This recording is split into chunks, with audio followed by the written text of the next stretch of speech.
Tá na hora de comprar fundo imobiliário? Bom, como o título já está dizendo aqui, quais são os 3 melhores fundos imobiliários para 2024?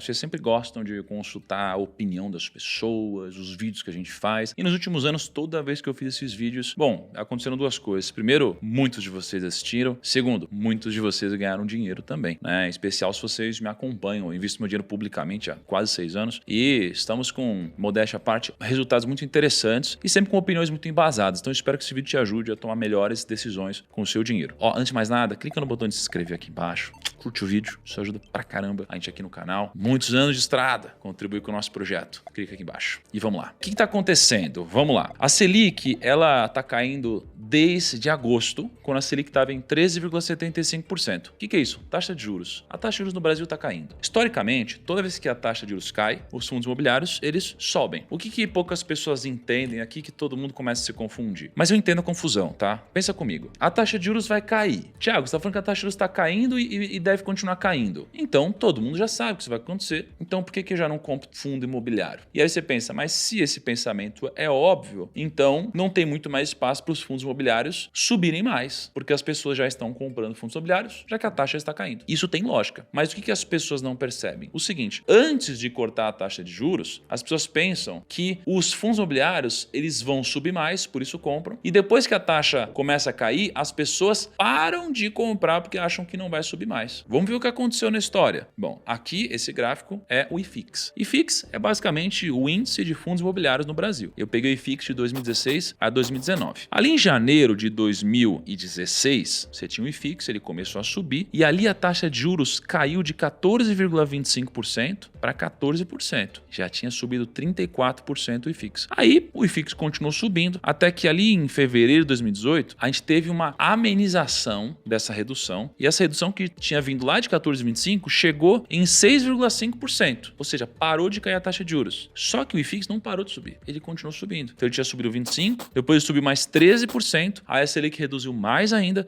e o IFIX subiu mais 19%. Então o que a gente está vendo aqui? Cara, a Selic caindo é bom pra caramba comprar fundo imobiliário, pelo menos historicamente foi. Nada garante que vai continuar daqui pra frente, mas foi bom pra caramba. E a gente está passando por um cenário, em termos de taxa de juros, relativamente parecido, né? A taxa estava 13,75, muito parecido com os 14, 14,25 e está caindo e hoje já está ali na casa praticamente 2 dígitos, querendo talvez ir um pouco para baixo daqui a pouco. E então esse gráfico do IFIX mostra que a alta acumulada nesse período de basicamente 3 anos, foi de 127%, enquanto o CDI foi de 41%. Ou seja, renda fixa 41%, fundo imobiliário 127%. E se você não investe em fundo imobiliário, você já perdeu uma alta de 15% desde quando a taxa de juros começou a cair. Mas como a gente viu no passado, depois desse corte, o IFIX subiu quase o dobro, né? Ou seja, isso daqui é um bom indicativo, é mais ou menos isso que eu estou mostrando para vocês. Se a história se repetir, isso aqui é um bom indicativo. Por isso, invista o quanto antes e, obviamente, invista em bons ativos. Porque aí entra a segunda parte, a parte talvez que mais vocês estão querendo ver no vídeo, que é o seguinte, cara, você pode comprar um fundo imobiliário que não vai subir, você pode comprar um fundo imobiliário que vai quebrar, um fundo imobiliário que vai cair, ou você pode comprar um fundo imobiliário que vai subir muito e vai multiplicar seu capital. Quais são, então, os fundos imobiliários que vão subir? Eu tenho minhas opiniões, obviamente, mas eu tenho que tomar muito cuidado com as opiniões que eu exponho para vocês, porque eu não sou analista, por mais que eu invista o meu dinheiro e tenha, né, um conhecimento bem vasto e esteja um profissional no mercado financeiro há muitos anos, mas, por via das dúvidas, fui consultar o Ricardo, que é o nosso analista de fundos imobiliários, na Speech, na nossa research, ali onde você, que é assinante da Finclass, tem acesso. Aí, beleza. O que eu fiz? Falei, Ricardo, o que vai subir? Aí ele falou, Thiago, antes de falar os papéis que vão subir, né? Deixa eu falar o que eu acho que vai subir. E ele trouxe 2 teses aqui pro ano que vem que eu quero compartilhar com vocês. A primeira delas é o seguinte, fundos de papel com maior exposição à inflação. Então ele falou, Thiago, os fundos imobiliários que são de papéis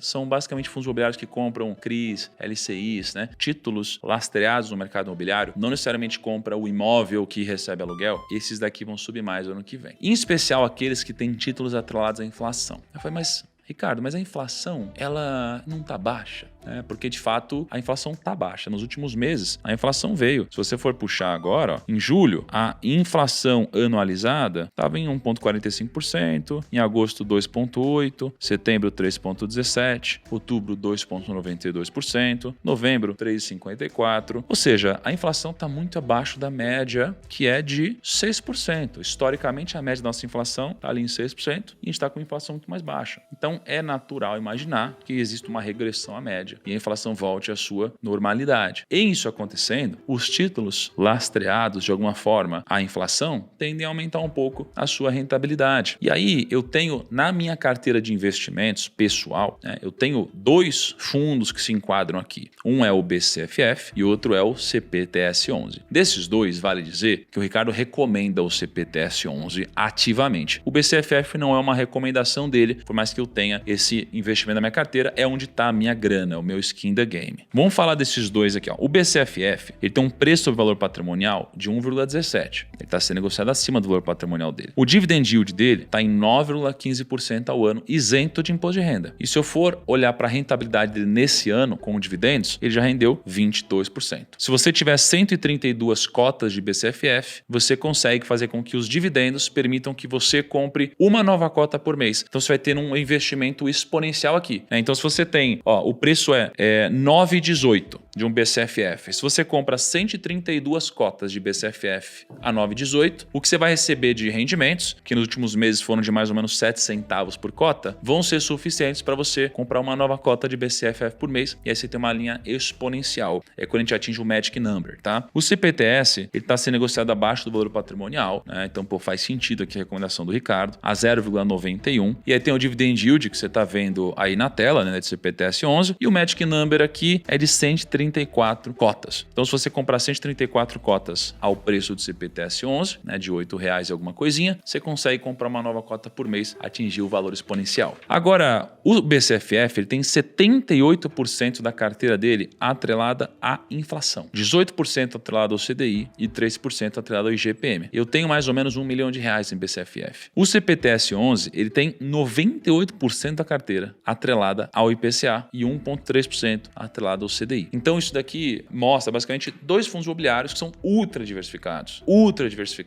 tá? Que você pode começar a considerar que tem um valor de aporte inicial muito baixo, né? O BCFF, pô, com R$9 você consegue comprar uma cota e o CPTS com R$8 você compra uma cota. E quando você compra uma cota de CPTS a R$8, por exemplo, você tem uma cacetada de ativos ultra diversificados, né? O BCFF também, uma lógica parecida, ele compra vários outros fundos imobiliários. E outra coisa que deve ter um impacto positivo no ano que vem são os fundos de shopping center, né? Você fala, pô, mas shopping, Thiago? Shopping. Eles foram amassados na pandemia, né? Muitos deles perigaram quebrar ou ficar para trás, sabe? Muitas lojas fecharam e as pessoas saíam de fundos imobiliários, tinha fundo caindo 10, 20, 30, 40%, coisas mais assustadoras até do que isso, né? O crescimento de vendas em 2020 foi de menos 33%, né? Então, os fundos de shopping eles ficaram muito amassados, ficaram muito para trás e a gente tem muitas dúvidas que não existem mais, né? Como, por exemplo, será que vai ter crescimento econômico? Será que os shoppings vão vender mais? Então, a geração de receita e o crescimento econômico, que eram dúvidas que a gente tinha, a gente já não tem mais, porque a gente tá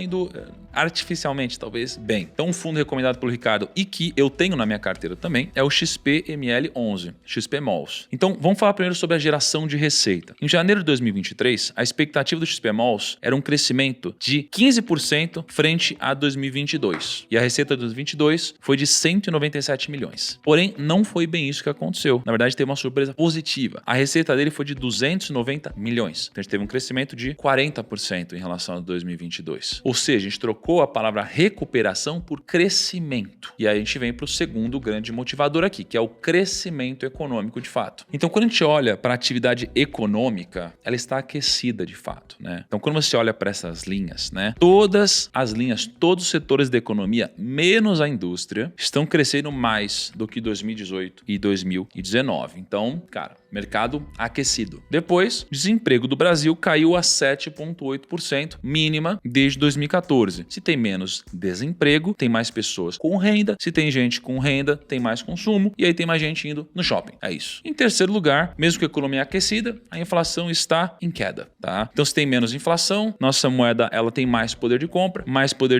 mais consumo, mais famílias não limitando a sua renda a comprar só o necessário, compram um pouco a mais, mais gente comprando a mais, shopping center se favorecendo. E quando você olha para os XPMOLs, P sobre VP de 1, então tá ali num preço-valor patrimonial razoável, dividend yield próximo de 9%, isento de imposto de renda. Esse ano aqui subiu com dividendos 28,4%, só que aí ele não é um fundo imobiliário de papel, é um fundo imobiliário de tijolo. Então ele tem lá espaço físico, né? Dono de shoppings que recebem aluguel das lojas, né? E tem toda aquela estrutura de shopping que você já conhece. E eu tenho comprado um pouquinho mais de XPMOLs recentemente. Vídeo direto, simples. Esses 3 fundos imobiliários são fundos interessantes. Desses 3, 2 o Ricardo recomenda.